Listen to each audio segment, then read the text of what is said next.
I thought I'd get these out to look cool, but I'm not really looking that cool. He needs to like have like the earbuds or whatever, and then put the cool ones over them, and so Ah. fake it. And now it's time for us to digest the lowest rung of pop culture so you don't have to. You're tuned in to the all-new CultureCast.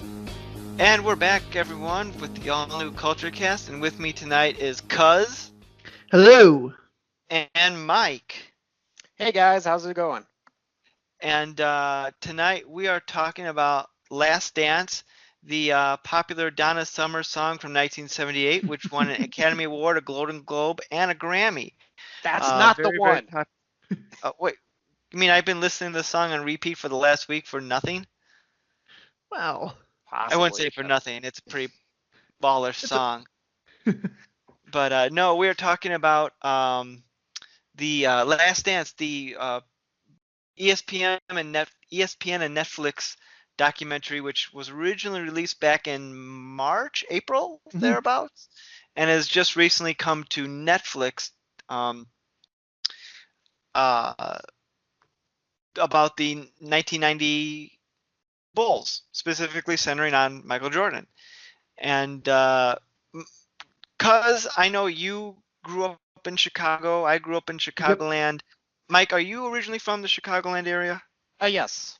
Okay.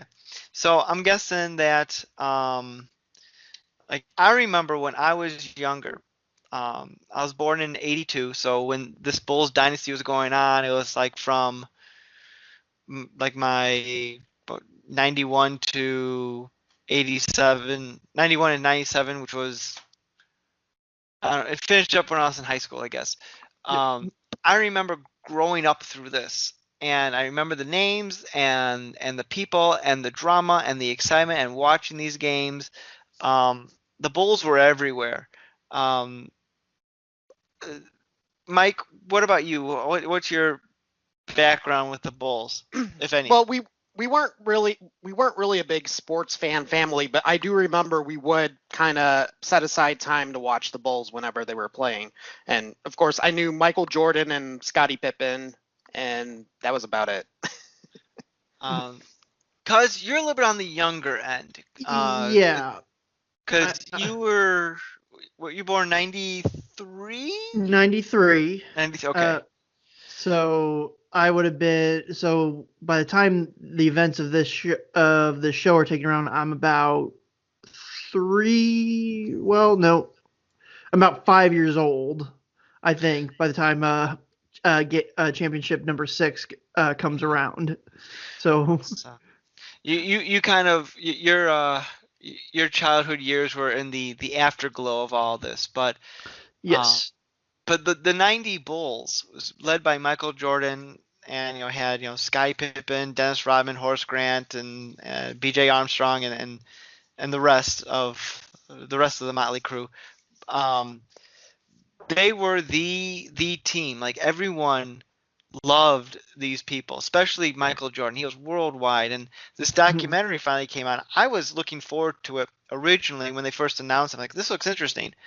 Um, and then ESPN aired it early be, Yeah.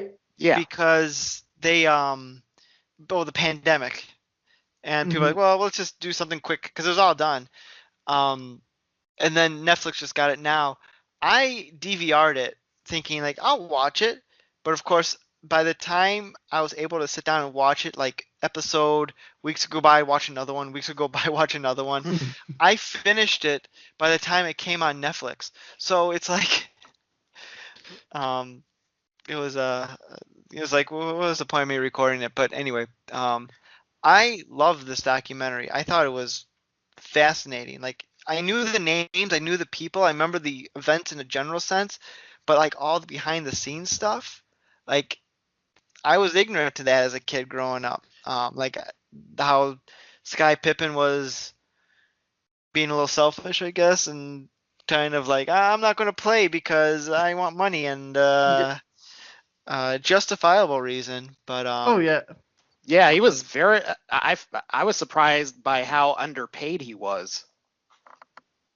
they did explain that a little bit in that he needed to secure his income. And if he didn't do that, anything can happen. So like from that sense, I get it. But yeah, he regretted that decision later on. Well, because he got majorly screwed over. Yeah, definitely so. And people say that this documentary paints Scottie Pippen in a bad light. I don't think it really does. I mean, he did some not bad things, but he did some stupid things, and the documentary was airing it, and he owns up to it in there. I mean, he's like, if it happened again, if I was in the same situation now, I'd still do it again. I mean, they didn't Yeah, tell me but to say this. yeah, but let's be honest, everybody says that when they're asked that question, like, if you could have done it differently, would you? And it's like, oh yeah, I do the exact same thing. It's like everybody says that, but how many people actually mean it is probably a different question altogether. Right. Um, Yeah, the But thing I really loved about the series is it's just how candid everybody is and how honest everybody is. You find out that, yeah, Michael Jordan was a great guy, but he could also be really hard to work with and really yeah, hard to play with. But he didn't sugarcoat that either. He owned up to that. yeah. but it's also one of those things where, he may have been kind of a jerk on the court, but he had the skills to back it up, and Right. Yeah. I think that's what everybody.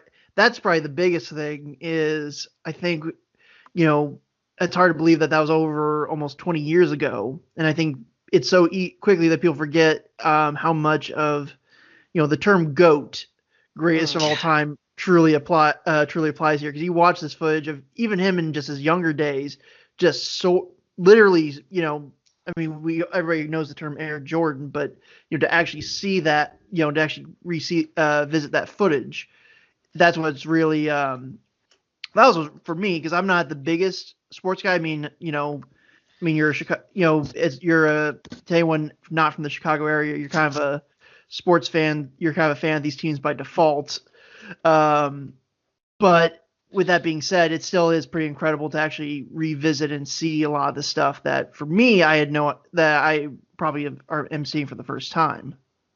Right. And as famous as he was very dedicated. They were all very dedicated. They came to work well, Dennis Rodman missed a practice or two for WCW, but that we can get into that later. Yeah. I liked how, yeah, Jordan definitely was a perfectionist and workaholic, but like you said, he has the skills to back it up. And rewatching this footage, it's mind blowing. Like, I don't think you have anyone at the level of popularity today in professional basketball, or maybe even sports in general, that Michael Jordan was back then. Like, they knew him worldwide. Um, And People will before say, social media too. yeah, Mhm. exactly. I mean, people will say like, "Oh, you got LeBron James or Kobe Bryant," and yeah, don't get me wrong, they're fantastic players, but not they. I don't think they reached that level of popularity that Jordan did. Mhm. My wife, who growing up, she lived in the Rockford area, and she didn't follow basketball at all, but like she said, like, everyone knew the names Michael Jordan, Scottie Pippen, and Dennis Rodman. Like, Mhm. even if you did, like, just by the osmosis of pop culture, Mhm. they were everywhere, and Jordan in particular. Like, I see this footage where they go to France and he's on like a French talk show, and Yeah. the crowd like erupts when he comes out. Like, why the hell do the French know who American basketball players are, and to that point that they love him so much? Yeah, I he's like mean, a rock star to him. yeah, yeah. Um, uh, Bigger than the Beatles, who said they were bigger than Jesus. So, Yeah. take that. Well, you don't want to Michael say Jesus. that. Yeah. That goes to bad places if you say that. Although he did have a nickname that some people gave him, like Michael Jesus, because the way how he was able to just do that. No, I think at one point I can't remember which player said it. It was like, oh, Black Jesus over here is walking. He's like, don't you ever smack talk Black Jesus again. It was like one of the later episodes. I can't remember which one it was. I like it's just it's mind-boggling. Like I've been wanting to get back into basketball. I used to watch it again a lot as a kid because the Bulls were there, and I've been trying to get back into basketball the last couple of years, and it's tough because the games are on all the time, and there's like 100 of them a week, and it's just tough to follow at times. But if it's like a Saturday and it's on, like okay, I'll put this on in the background, and it's fun. It's a fun game to watch. Like my wife and I watch football, every red-blooded American, I guess, on Sundays, and that's pretty much just the Packer games because we follow the Packers. But Traitor. have the Bears actually win a Super Bowl that's not older than 45 years or however long ago that was, then we'll talk.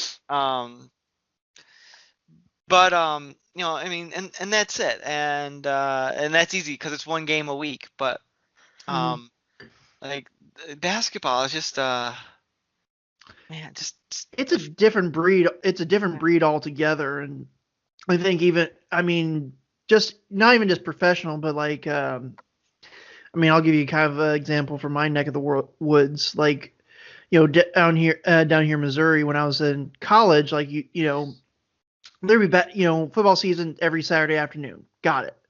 Basketball games. Well, we can have one Monday night, Tuesday night. Maybe we'll skip Wednesday, then Thursday, Friday. And it's like, what you get all these, but that my freshman year, I got like the, you get the student pass. So it's like, oh, you can go to all these games. It's like, who's got time to go and sit down and actually watch a basketball game? I mean, even granted, a lot of times, and I will say this, I mean, no offense to the Bulls now, but I mean, there's nothing really to sing about. There's no real, I mean, the last time the Bulls were really relevant was maybe when Derrick Rose first started, right. And that was about almost 10 years ago. Close to it. It was like early. I was still in high school. They got rid of him, or he left the Bulls like a couple years back, didn't he? Yeah, he got he got injured, and then I think he's playing for hold on, let me see. I think, is it the Timberwolves? Let's see who Derrick Rose, our good friends. He is on the Detroit Pistons. One of the teams that were featured in The Last Dance.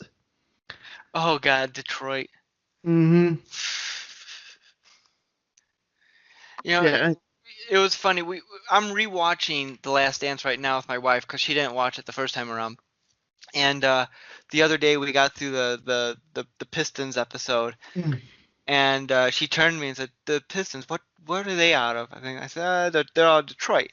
And being the football fans, like she says, "Oh, the Detroit basketball team plays dirty the same way the Detroit football team plays," and I was like, "Yeah, it must be a Detroit thing." So, but yeah, we rewatched all of it this weekend again because it'd been a while. It'd been I don't know, maybe a month or two ago. We watched it on ESPN on their app before it came to Netflix. Yeah. And it was just, I didn't think I'd be able to get through all 10 again, but because it's like, oh, it's 10 episodes. That's gonna be a while, but they go by so fast.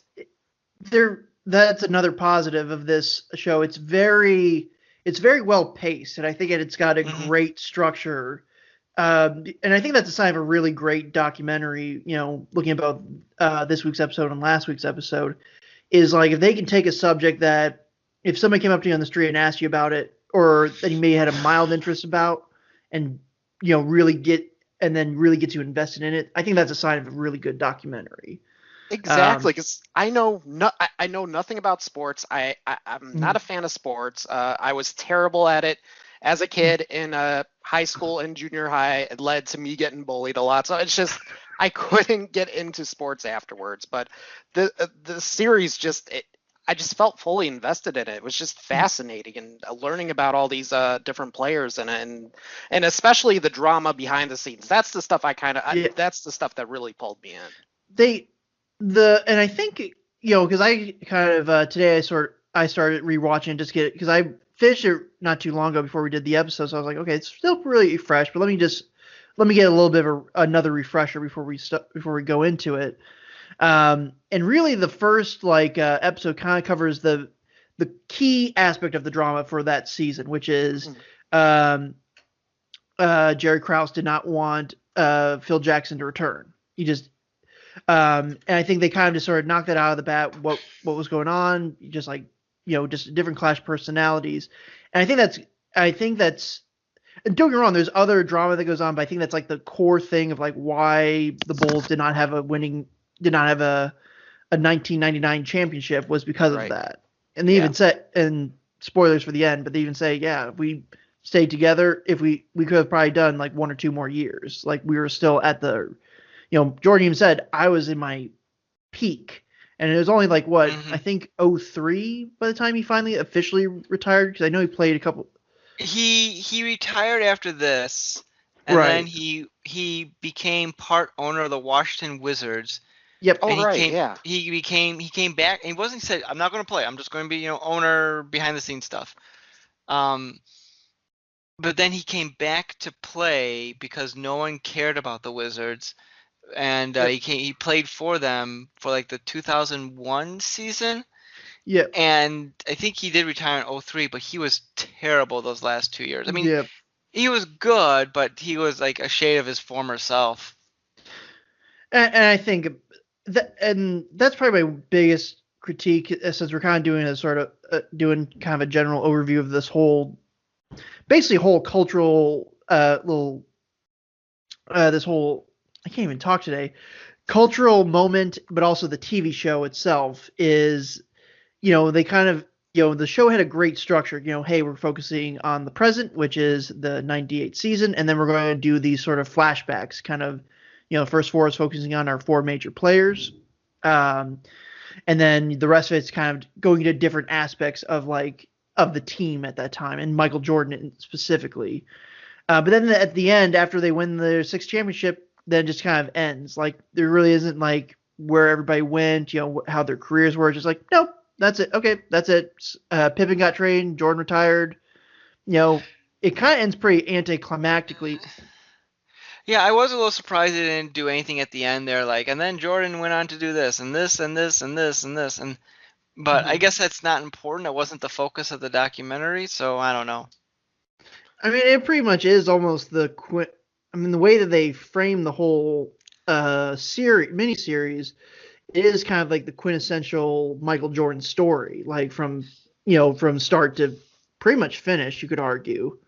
I am glad that they were able to at least give a small section of the show to dedicate to his time making Space Jam.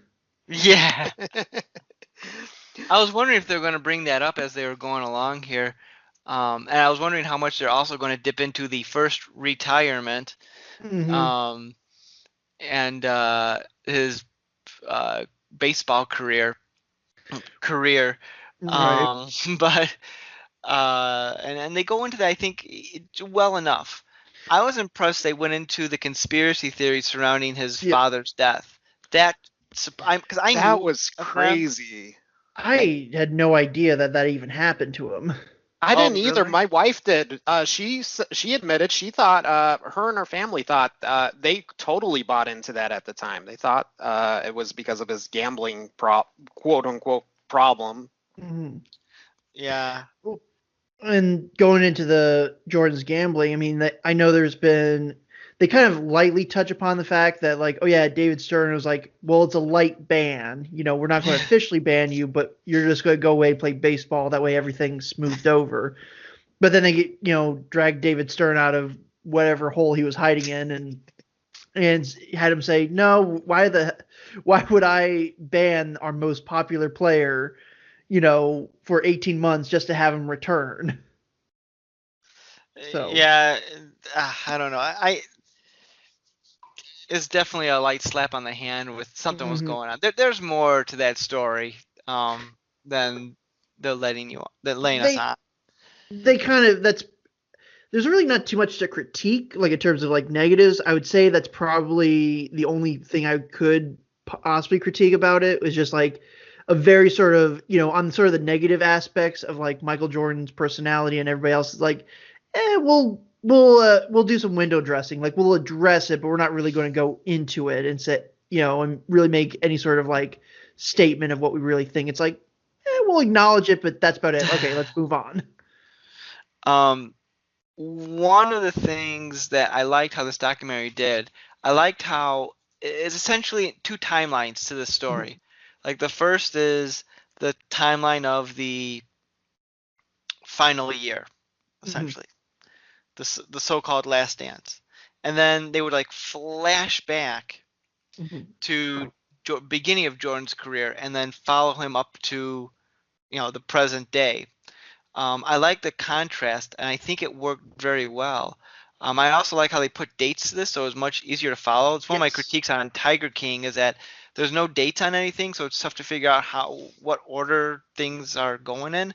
But this I felt was much clearer. And I also like how each episode seemed to spotlight a different member of the team. Like you had a Phil Jackson episode, you had a Sky Pippen episode, you had a Dennis Rodman episode, you had a Steve Kerr Mhm. episode.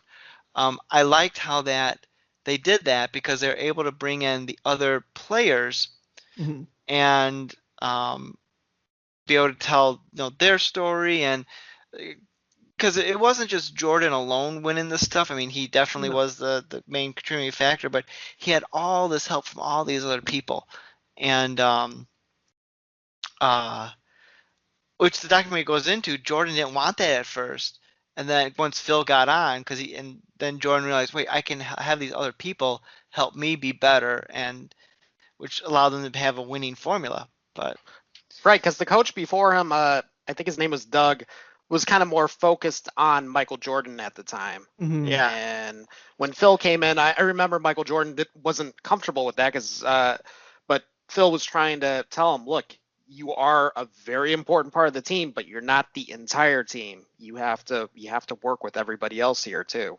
Mhm.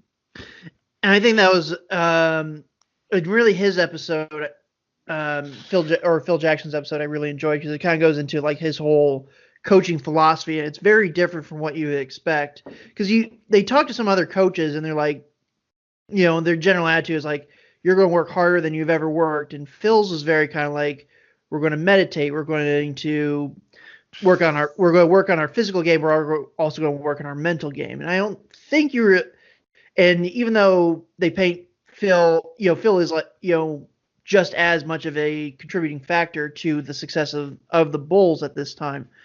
They really don't kind of show, and are I don't know, I'm sure where I'm going with this. But I think it's just kind of like he's not the very traditional coach of just like, we're going to practice from dusk till dawn. You're never going to take a break. It's like, it's very much, very, I think that's what's very interesting about Coach Jackson's career, or at least as they showed it in the series. hmm Right, and plus Jordan kind of acted like a second coach too, like for Mm-hmm. more of the physical and exercises and drills and stuff. yeah, and Jordan openly admits to himself or to the camera that he pushed people hard, he pissed people off, but his goal was he wanted to win games, and he was dedicated to that goal, and so he needed to be like that in order for their team to be successful. So it's yeah. Which again, that's something I didn't realize growing up how much of a hard ass Jordan actually was. No, and especially with the footage that they got from behind the scenes at that time, which apparently I did a little research before we Yeah, this is recorded tonight. interesting. Or do you want to give the fun fact? I guess it depends on which fun fact you're thinking of, but I know they had this footage for like there was this thing in a vault for 20 years, and people would come up every couple of years saying, "This is what we want to do. Use this footage for a project." And Jordan kept going, "No, no, Yeah. no," and then wherever these guys pitched, he's like, "Okay." Yeah, that's the most surprising thing. They're like, yeah, well, this will be for the DVD, when we after you guys win, this will be all the behind the scenes, which is just like a really one of those really weird, amazing coincidences that hey, this your last year playing with the Bulls and the last year of this dynasty, and we're just gonna have a camera crew embedded with you guys the whole time. They probably knew this was the last one because there's no way Phil was coming back because Jerry Krause, was adamant that it wasn't going to happen, and Jordan was adamant that he wasn't going to play without without Phil. Without Phil, so Jerry told him that like right from the beginning of the season, said you're not coming back, and so that's when that they had it in their heads. Okay, this is our last run, and Michael Jordan said that Phil Jackson kind of liked to have a theme for like each season, and he came up with The Last Dance for the final season. I will say this.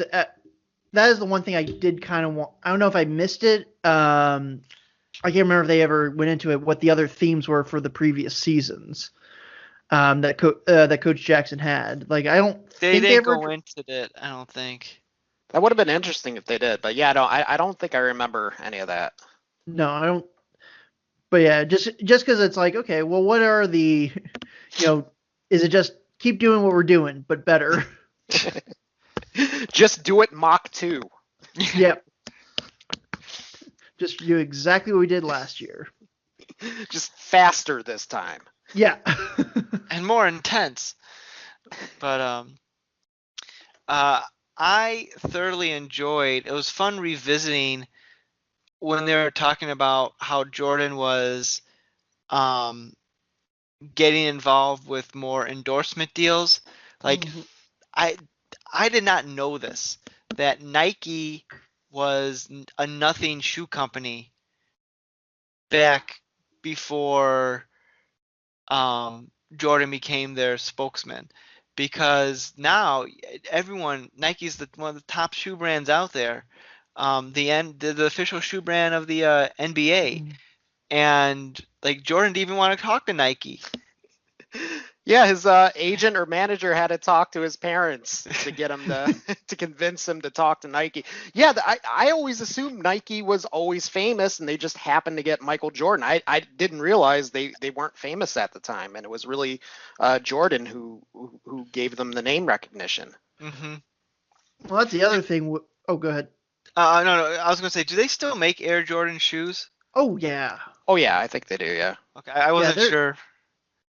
I think that's like the big. That was going to be the point or one of the things I was going to bring up is just, you kind of see this might be a weird thing, right? The backdrop where everyone's being interviewed, and everybody's kind of like, in their basement, kind of their basement rec room or something like that. And Jordan's in the middle of his mansion, and then you kind of realize, oh yeah, Michael Jordan has like over $1 billion or something in the bank account. Like he's one of the richest men on the planet.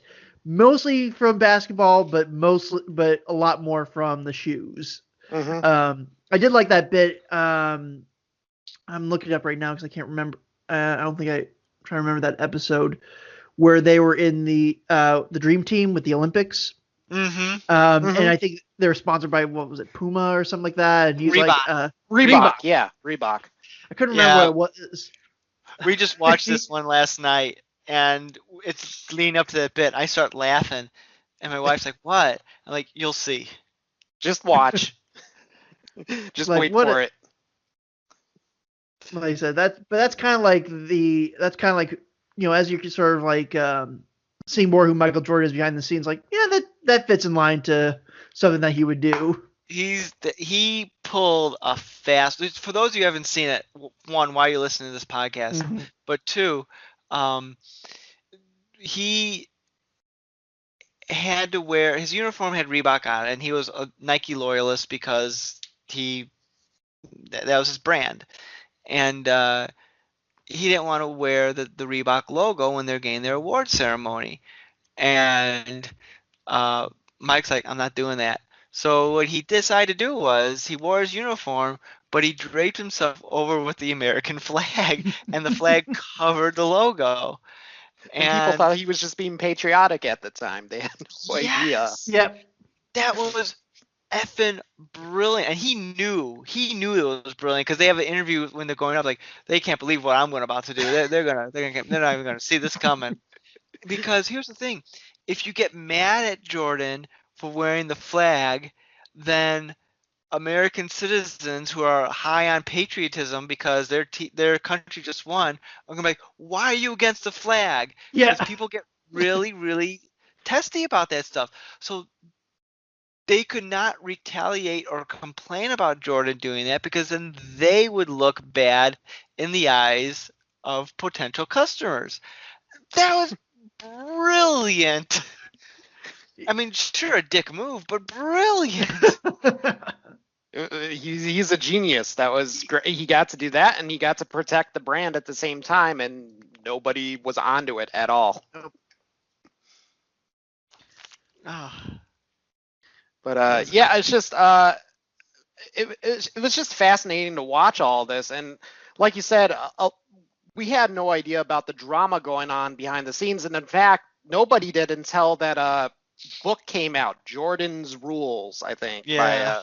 Sam Smith, and basically implied that he was like a dictator during training sessions. And I think Jerry even called Phil Jackson into a meeting and was so pissed off about it. He would read direct quotes from the book, just dressing him down. Like, who is responsible for this? Who is feeding him this information?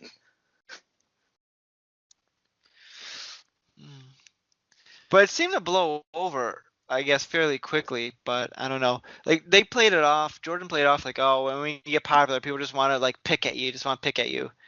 And who did they thought it was one of the other players on the team, and they interviewed the player, and he's like, no, it wasn't me. Horse, I think. I think Was they it Horace originally Grant? thought it was him. Yeah, I think they originally thought it was him. He said it wasn't me, and another player even said no, it couldn't have just been one person. It had to have been multiple people, kind of feeding the writer some tidbits about it. Right, these behind the scenes or somebody that was in like the locker room or yeah. Plot twist, it was Jordan himself. Yeah. Never saw it coming. Well, he said if he could take it back, he didn't want to be a role model. He said that was a lot of pressure on him, so maybe he was self-sabotaging. Who knows? He could. But that's it. And that kind of goes back to, I think, a point I made earlier. Just like, yeah, Jordan was cocky, rude, but he also had the skills to back it up where it's like, yeah, you can kind of afford to be a little cocky and rude because it's like you're one of the best players to ever be in the game. Yeah. Well, and you even saw that with Dennis Rodman, too. He would get away with a lot of stuff, like not going to practice, going to Vegas for not 24 hours, definitely longer. I love Michael Jordan's quote about that. He said, while Scottie Pippen was out, Dennis Rodman was the model player, and it was driving him fucking nuts. He just needed, as soon as Scottie came back, he needed to, like, unload and just get out. Well, but they would let him do this stuff because they knew as soon as he got back on the court, Dennis Rodman would perform. Like there was never an issue with that. And he said, yeah, Phil just lets me be me. He knows I'm going to be outrageous and stuff, but he knows when I get on that court, I'm going to perform. I'm going to work. Well, I love that they had that whole cliffhanger of like, Dennis Rodman is supposed to be gone for 48 hours and the clock keeps like rolling more. It just keeps multiplying. Yeah. I love in that cliffhanger, like he is drinking a beer, hops on his motorcycle, and just like takes off, like pounding his beer while he's driving. It's like, what? Yep. Only Rodman, man. I love Rodman in this. Like he's the quintessential gives no fucks type of guy. Yeah.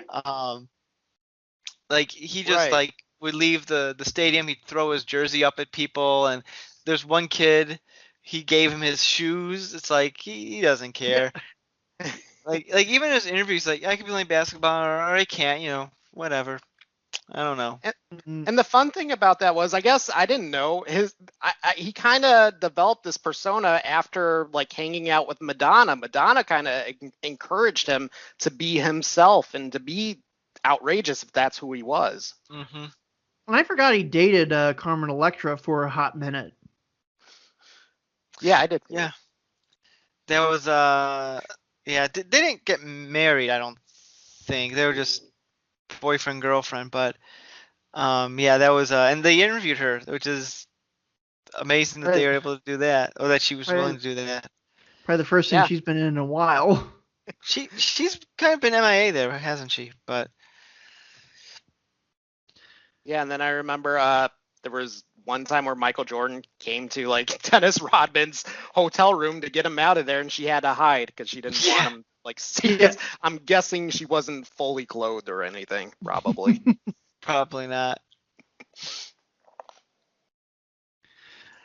I love how right away Jerry Krause is like painted incredibly like the villain, and that never shakes out. Like my wife, who knows nothing about the '90s Bulls other than just general stuff, like learn about this guy for the first time, and like after the first episode, she's like, I don't even know him, and I hate this guy. Well, in the first episode, like they're at the ring, kind of like the it's the opener of the season. They're like, and the two-time general manager of the year, Jerry Krause, and the crowd is just booing him so hard. The loudest boos too. Yeah. Like, and he's just like walking down, smiling, probably just going, God damn it. I knew the moment I didn't like him was when they teased it, when they would do the opening credits and you hear him say, there's no backstabbing going on. Anytime anybody says there's no backstabbing going on, you cannot trust that person. There is absolutely backstabbing going on. It's like the I'm not insane argument. Oh, I'm not insane. Yes, you are, if you have to say that. But yeah, they said he had the little man complex, which I agree with. Yeah. Oh yeah, totally tracks. Yeah, I like that. Again, going back to what I said before, I like that was something they didn't bury the lead. They're like, look, here's the issue. Jerry didn't like Phil didn't like Jerry, and that's why we had to fight to at least get one more season out of them.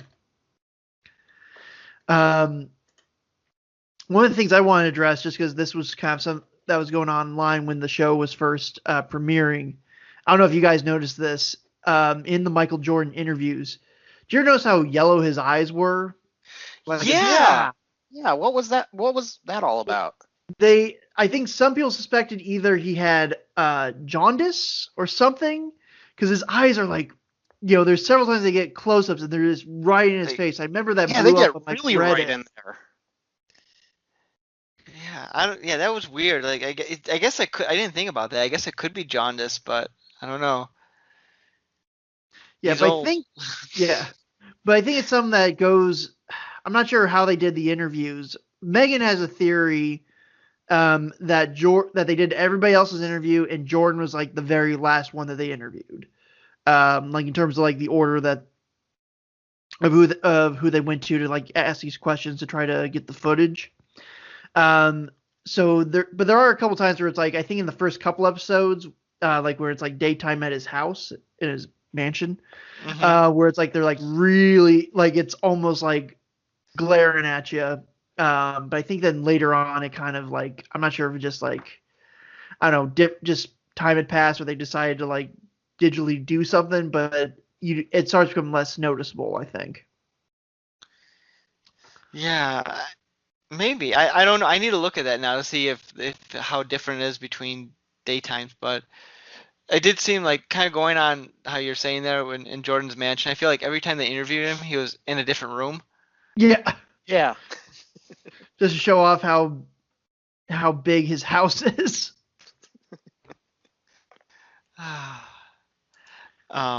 It's going back to Jerry Krause. If you noticed, they got everyone to do new interviews that they wanted, with the exception of Jerry. Yeah, that's right. Yeah, I'm guessing they probably said, "Hey, do you want to be interviewed?" And he's like, "Screw that." Well, hold on. Sorry. think I'm not wrong on that. I hope I'm. Well, the reason they could not interview Jerry Krause, um, Jerry Krause is dead. Oh, Yes? Yeah, okay. I I didn't looked even realize that. That would explain that. at, Although Oh, still slacker. I'm still gonna say slacker. yeah. I mean, that's not March 21st, 2017. Oh, well, wow. that although explains that. although they've been produced, although coming back to like I said, I got a couple of little note things pulled up. I mean, they've been. I mean, I think they started production on this since the end of like 2018.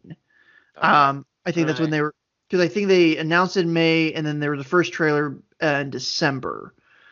So it's been kind of a work in progress, but yeah. We may need the Necronomicon if we're going to speak to Jared Krause. Well, I take back my comment then. I did not realize I he was don't. dead. I don't. I still don't like him. Oh, no, no, No, no. I'm not taking that back. I'm just saying, like, why he wasn't in this. this But that's this interesting. I just kind of assumed he realized they were gonna paint him as a really bad guy in this, and he said, "Fuck you guys, no, I'm not gonna do this." yeah. Well, now that he's dead, they really can play him as a bad guy because there's no one going to come back to do that. So is that why some of the players at the end, like Scottie Pippen, said, "Well, you have to give Jerry his due. He did play an important part." Is that because they felt bad? Well, I mean, to be fair to Jerry Krause, like he might have been an a-hole at the end there, but he did put together like a really good team. He had a good Oh eye yeah, for he did. that. I'm just joking around, You but got it. Uh, I also wanted to give. I think another thing we have to kind of give quick little special attention to is I think in episode 5, that's when they have the one and only Kobe interview, oh yeah. yeah, which is unfortunately for because like I said, this was released maybe maybe like less than 6 months after the helicopter crash, Mm-hmm. yeah. because that was like right in the middle of January. Well, that was like back in near the end of January, and then this came out like in March or April, which is a little.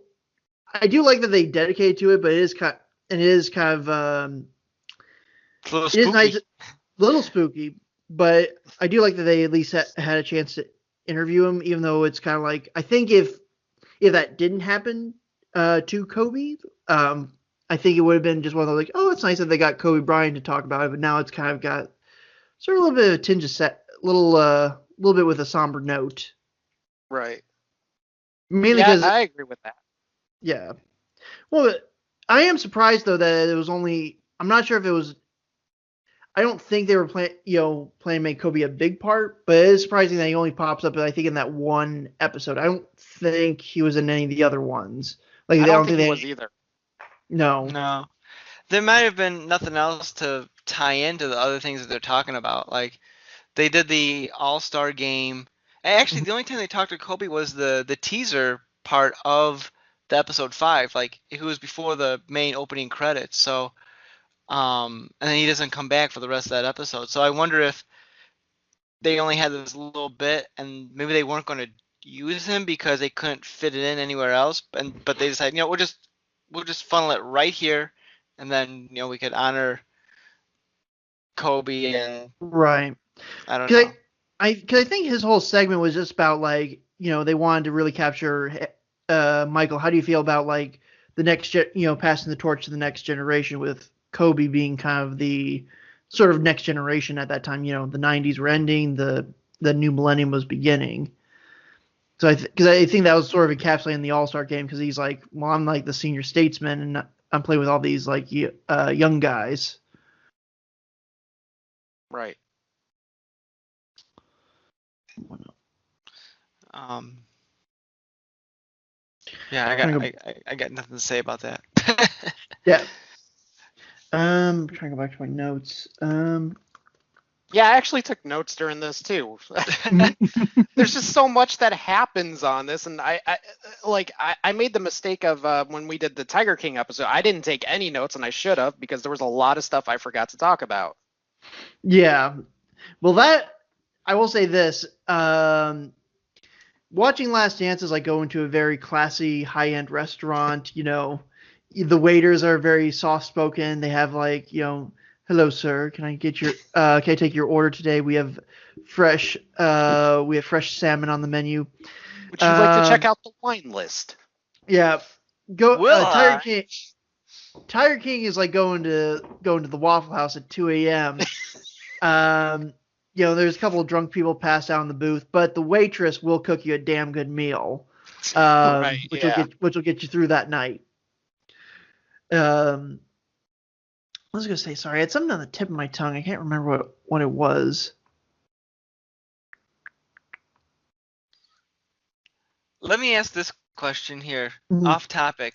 I have a controversial opinion. Everyone knows the Bulls' main uniforms are the red ones or the white ones, but controversial opinion, I'm actually rather fond of their black uniforms that was introduced in the late 90s. Yeah, I think I prefer the black ones too. Yeah. I kind of forgot about that. I think they still have them, but I want to say they're pinstripe now, but I don't quote me on that one. But I don't know. I think the black looks sleeker. Although, as the Kiwi was telling me yesterday, that apparently when you're in black uniforms, it makes you seem more aggressive, and you can potentially get more penalties. Oh, So, fun fact. Fun fact. The more we know. So, did you think Oh, about what you're about to say there, cuz? Uh, Sorry, it's going to come back to me. I do apologize. I'm trying to go through. I wrote some stuff down. I'm trying to remember what it was. I kind of wanted to talk about the pizza incident because it feels like there was Yes. there's no resolution to it. Like I think this was during the 97 season and they were playing Utah Jazz and Michael Jordan and a few other people were in his hotel room and they ordered pizza and when they answered the door there were like 5 guys delivering the pizza and already they thought that was kind of fishy, but Michael Jordan ate the pizza and then Hat was very, very, very sick and Do you think they almost like poisoned the flu pizza? symptoms. Yeah, that's what they were kind of alluding to because they did say it was food poisoning, but he still played the game the next day, and even though he felt like crap, he still played and they won. But then they just kind of left it at that. I'm like, wait. Did we find out if the guys messed with the food? Did anybody get questioned? Did anybody get arrested? What happened with this? I think the best part of that whole story was just the Utah Jazz's head coach in the kind of like the post interview going, I didn't know he was sick. Did you know he was sick? Could have fooled me. I guess I'm the last to know then. Yeah. Which just kind of adds insult to injury. Like, oh wait, we not only did we get beat, but we got beat by a sick Michael Jordan.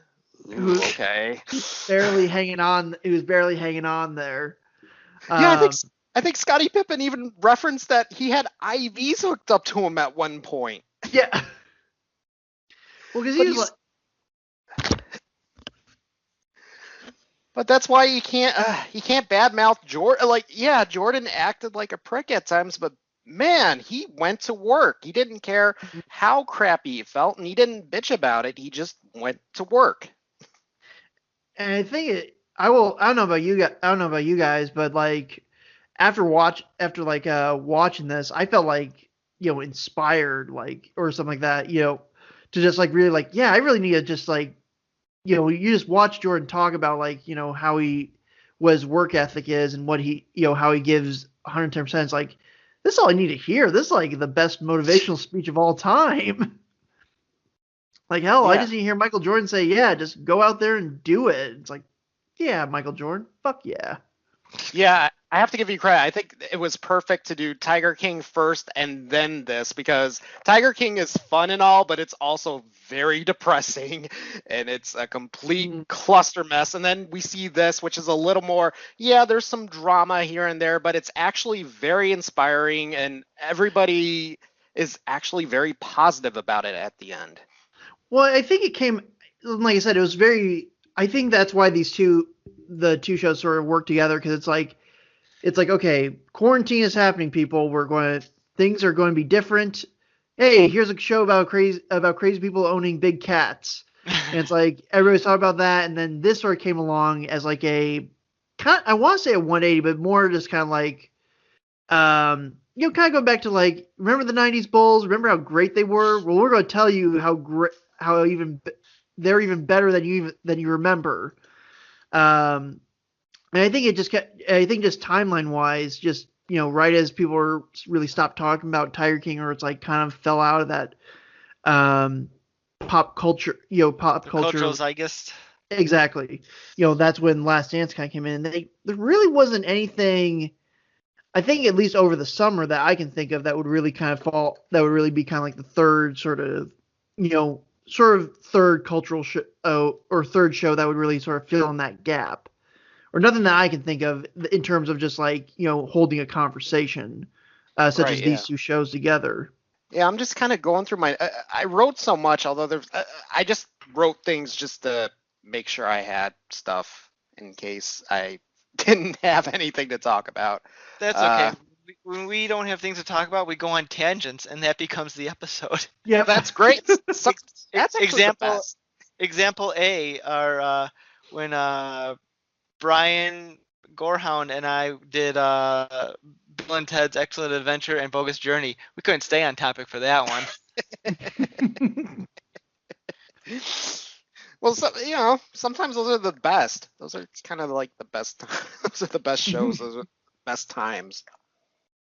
But speaking of the best times, after watching this, so when I was originally watching this, I did it on primarily on Sunday nights Mhm. when after uh the girls went to bed, my girls went to bed, and my wife kind of turned in, so I had like an hour to kill just because I wasn't ready to go to bed, and so I'd watch an episode on either Saturday or Sunday night, and like every time I'd finish up, I'd turn in and I'd be in bed there, sitting there for a little bit, and I'd just have like this '90s nostalgia coming over me where I'm thinking back on when this was going on, and not that the Bulls had a specific impact on my youth or anything other than being the team that everyone loved. um it would just make me think back like, I remember that time in the '90s, like I was in high school, this or this, and I would think back like, how things were back then, and just get nostalgia for that period a little bit. I wasn't expecting to that to happen coming out of this kind of documentary. Yeah, for me and my wife, it was the music. I'm big Mm. fans of '90s rap, and Mhm. it was really cool to hear some of those songs again. I was somewhat disappointed that they didn't play the I can't think of the name of it, that Bulls theme. They used in the first episode where they announced the players. Mhm. Hmm. Everyone knows that song. I don't know the name of it. I'm not about to hum it, but uh, I'm surprised they didn't utilize that more throughout the documentary, because talk about a song that gets you revved up for the day. It's just that one right there. I can't think of what it's called. I'm gonna Google that right now because I need to know. Yeah. Bulls. I think they still use that song today. It's like the Bulls theme. Bulls. Even I'm trying to think what thinking what that is. Like it's anytime they announce like the players, like, and now your Chicago Bulls, they always do Oh, that same song. Chicago Bulls player intro song. Okay, Google, tell me. Oh, good. It's called the Chicago Bulls theme. How awesome! That's helpful. See if that. Well, you got your answer. There it is. Yeah, I just pulled up the YouTube video. I don't know if it gets recorded if I pull it up on YouTube through my headset here. So sorry, copyright people, but yeah, that's what it is. It's called the Chicago Bulls theme song, I think. But this is a cover, so I don't know if that's the official. I'm assuming it's called. Well, I'm guessing Oh, that's probably one that's. Cyrus. That's the name of the song. I don't know why it's Is that called the one where it's Cyrus. like? Is that the one where it's like dun dun, dun or it's like kind of like Yes. you got? Yes. Okay. Yep. Dun, Yep. dun, dun, dun, dun, dun, dun, dun. No, that's Duel of the Fates. But you know what I'm talking about. Yeah. Right. I follow you. I smell what you're laying down. Yeah. Yeah, it's still currently serves as their introduction theme. It might as well. It's a BA song. Well, it just gets you it just gets you pumped. Yes. Yeah. ESPN they do really good documentaries. Like I'm a big fan. Yeah, they did an OJ one, right? Yeah. OJ Made in America. They did that. That was really good. We just watched. I'd watched it a while ago, but we were talking about it, so we watched Catching Hell about Steve Bartman, who caught the ball during the Cubs game and was just he was like they made him out to be the biggest villain ever, but when it turned out, it wasn't exactly that wasn't the thing that made them lose. And it wasn't even the last game either. It was interesting because they talk to him and they talk about Bill Buckner and about his famous like him not catching the ball for the Boston Red Sox, I think. Yep.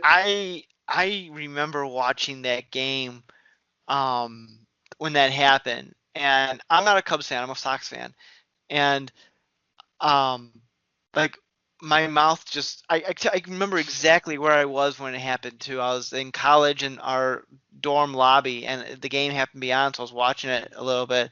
And when that happened, my mouth just dropped like, oh my God. But yeah, that's I gotta look that one up. So Catching Hell. Catching Hell. I don't know if it's still on Netflix or not. I tried looking for it. I couldn't. I bought it off Amazon Video because it's so good. I think it's only like $2 or $4.99. It is completely worth it. It's almost 2 hours long. It's a great documentary. I'll have to look into that. I think the director of this one, I looked him up because he's done a couple of other of like the 30 for 30s and the ESPN films. He did one on, let's see, he did one about the Fab Five. I'm trying to remember what that one was about. 91 Michigan men's basketball class. He did one, I think, on the 85 Bears for 30 for 30. And I think the most recent one he did before this, which was I heard about it, but I hadn't seen it yet, was they did a documentary about Andre the Giant. Oh, wow.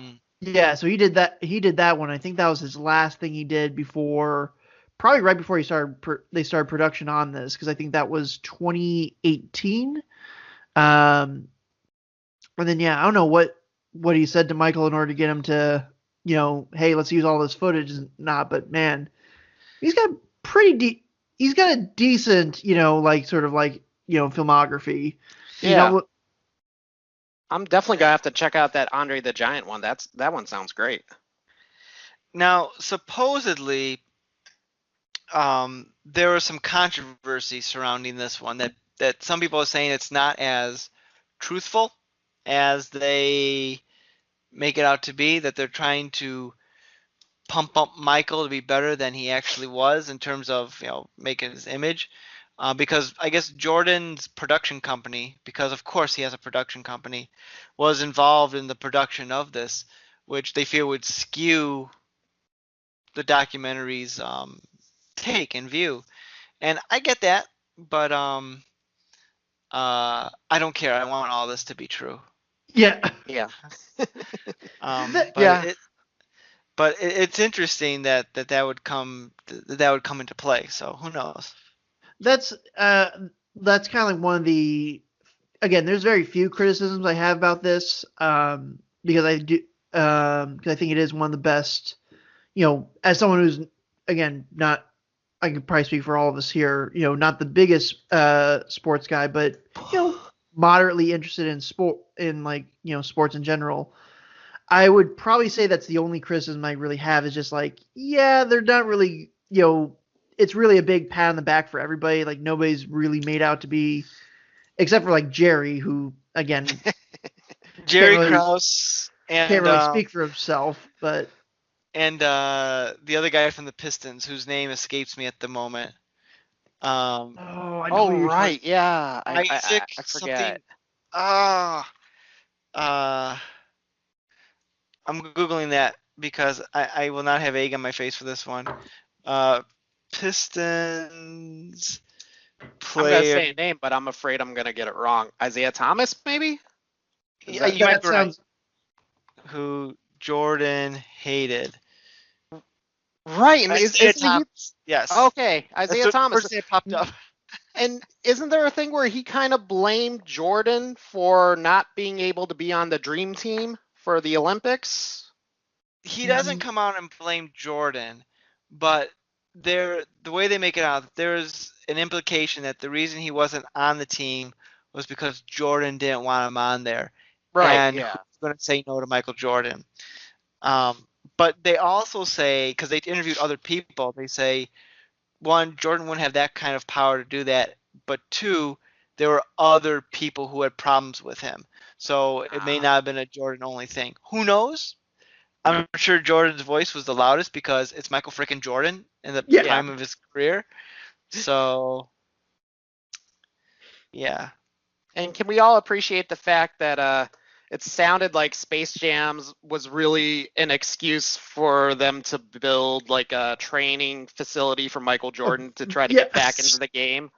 Because he'd been playing baseball for a while, and then it was kind of. Wasn't he already back playing basketball when Space Jam went into production? Yes. Yeah, for the end of the season, I think. And then they didn't win. And then they started filming Space Jam, and I feel like the studio built him a nice training facility, and him and his teammates would practice. Well, because I go back to this. I mean, I think in Space Jam was it Charles Barkley? I don't remember who else they got from the actual. Yeah, they got NBA a bunch of players. I think Larry Bird might have been one. I don't know. A bunch of popular players made cameos who they lost all their powers to the Monstars. The Monstars, that's right. Yeah. What a dumb movie. I have the VHS. I'm pretty sure at my dad's house. I probably watched that movie way, way, way too many times as a kid. I'm sure I did too, because at the time you're like, "Hey, this is awesome! It's Michael Jordan, and it's Bugs Bunny and Daffy Duck, and the guy from Ghostbusters. Of course, it's awesome." Fun fact: so before Space Jam came out, here's a trivia for tonight. Personal trivia: before Space Jam came out, a couple years earlier, Michael Jordan and Bugs Bunny were in some sort of commercial together. Mm-hmm. It was like for shoes or something. And that's where I guess the term Hair Jordan came from, like a play on Air Jordan. Yep. And I had a framed poster in my room that had Michael Jordan and Bugs Bunny on it together. And it's a good poster. I'm sad I don't have it anymore. But in 8th grade, we had like a writing contest at our school. And I wrote a story where this is pre-Space Jam, where I wrote a story where Michael Jordan had to help Bugs Bunny out with something based on the poster that I had in my room. And I don't know if they had anything to do with aliens. I don't have that story anymore. I don't know where it would be at. Probably long trashed or something. So what you're saying is we need to get you a lawyer and we need to sue Michael Jordan and company right now because they clearly ripped you off. Well, maybe not Michael Jordan per se, but we could throw his name in there. Why not? But definitely the production company, and Ivan Reitman because he was a producer.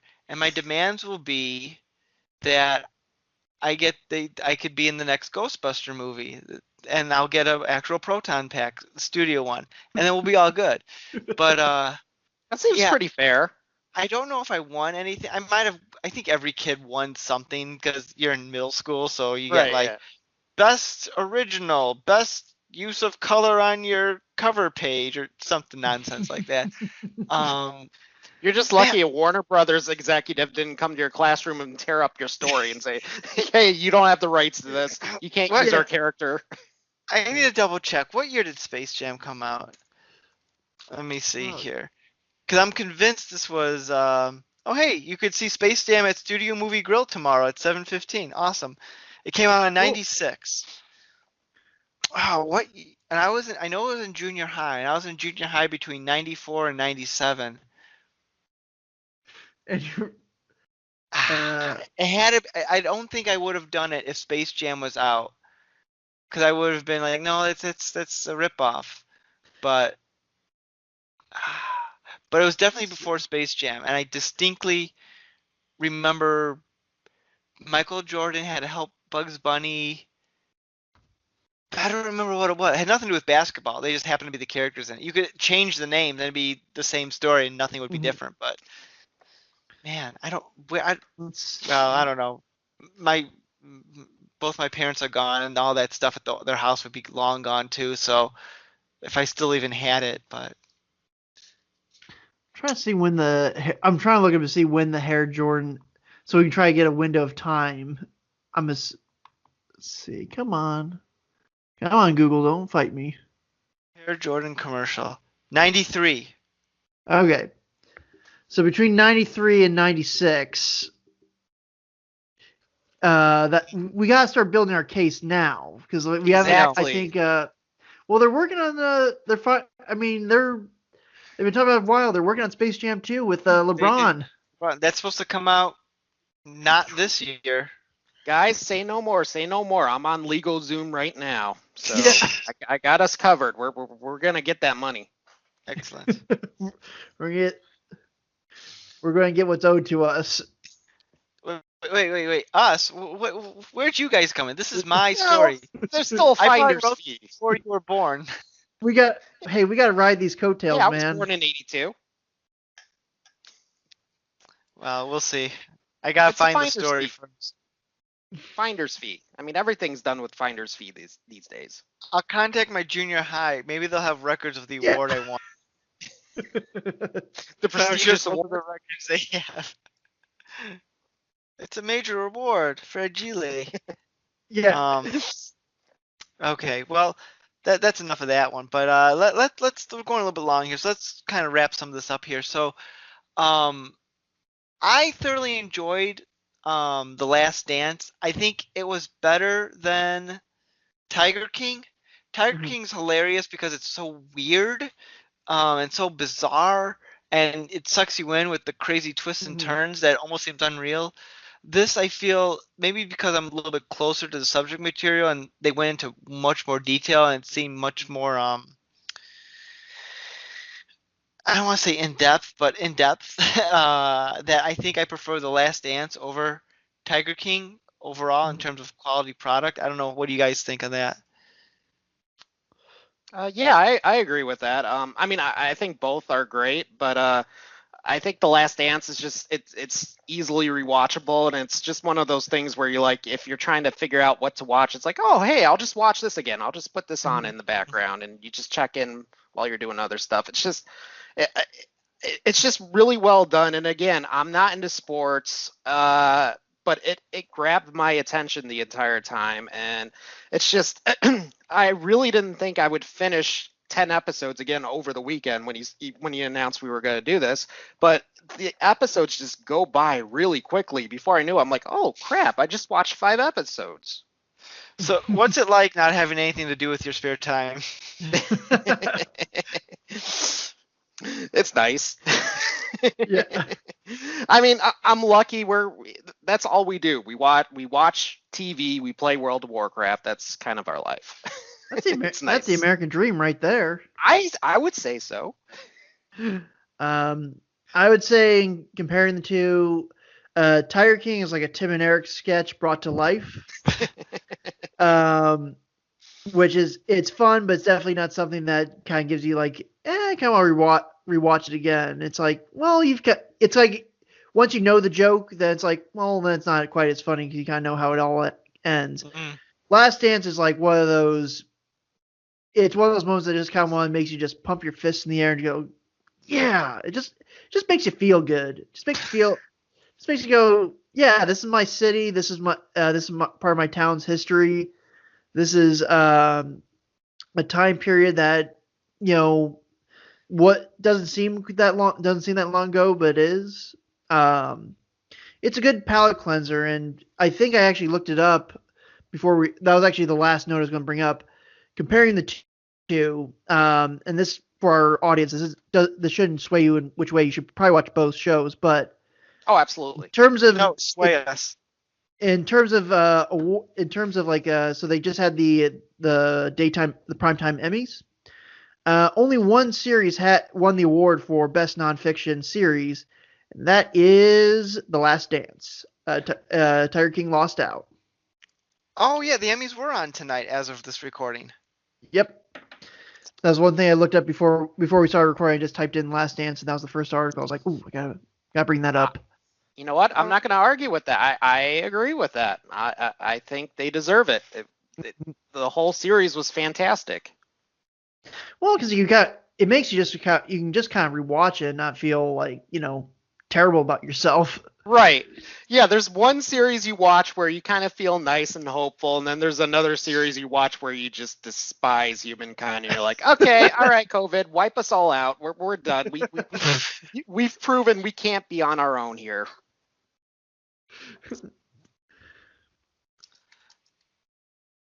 Wait, I'm sorry. I'm still on this. I'm still focusing on. You're looking for lawyers for your case. Admit Yeah. I am. Yeah. No, I'm still focusing on the Emmys here. So this is like the Emmys aren't done yet. I'm seeing that they don't have all the winners listed. Looks like. No, Well, I think what they do is they announce some of them like the day before because they can't do all of them in one night. Right, And but I they think- also have like well, I guess I don't know. Looks like they Well, had some because they had guest actor in a comedy series already posted, and which Eddie Murphy won for SNL, and Really? that's what they have. It's according to Wikipedia, the host of all the source of all truth.